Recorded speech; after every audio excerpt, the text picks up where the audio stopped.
Kadapa R K Nagar నాది. Kadapa R K Nagar sir.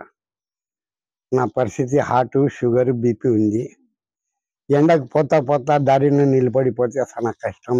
నా ఉండే వస్తువులు చూడండి, అన్నీ నేను గవర్నమెంట్ ద్వారా తెచ్చుకుంటాను. నా పుస్తకంలో నా పరిస్థితి బాగలేదు. నర్సలేని కాళ్ళు వణుకుతాయి సార్. నాకు కోడిపిల్ల పడినట్ట తుబుక్కని పడతా దారిలో. బుడ్డాపల్లిలో పోయి అడగండి, 2 మాటలు కింది పడినానో లేదో నేను ఈరోజు కాలా తట్టుకొని. ఏ ప్రభుత్వం ఇట్లా చేయలేదు సార్. మీరు చేసుకోండి, ఓట్లు అడిగి వేయించుకోండి.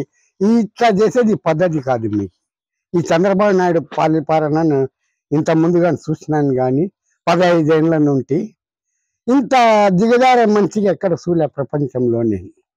ఎందుకంటే నువ్వు అడుగు, ఓట్లు ధర్మంగా అడిగి వేపించుకో, అదొక రీజన్ ఉంటుంది. కానీ ఇది ఏంది సార్, మాట వాళ్ళ ముసలి అవరే పోయి వారంటీలకు ఇచ్చి రానిలే, ఏదో 2 ఓట్లు నాకు పడతాయి కదా అనే కథనం వస్తుంది. ఇట్లా అయితే కన్నా ఉండే దరిద్రం పోతుంది. ఇంకా ఈయనకి ఇది నాకు తెలిసిన కాటికి మీరు ఏమని అనుకోండి సార్.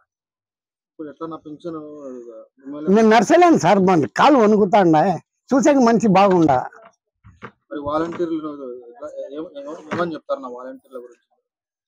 వారంటీల గురించి చెప్పాలండి సార్, వాళ్ళు చాలా బుద్ధిమంతులు సార్. 1 రూపాయి మా దగ్గర ఎక్స్ట్రా తీసుకోలే.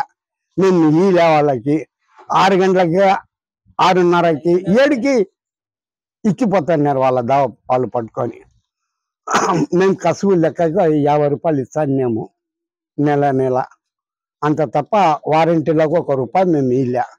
ఏంటికి వాళ్ళకి మా ఈ రంజాన్ నెలలో వాళ్ళకి చెప్తే మాకు దేవుడు ఒప్పడు.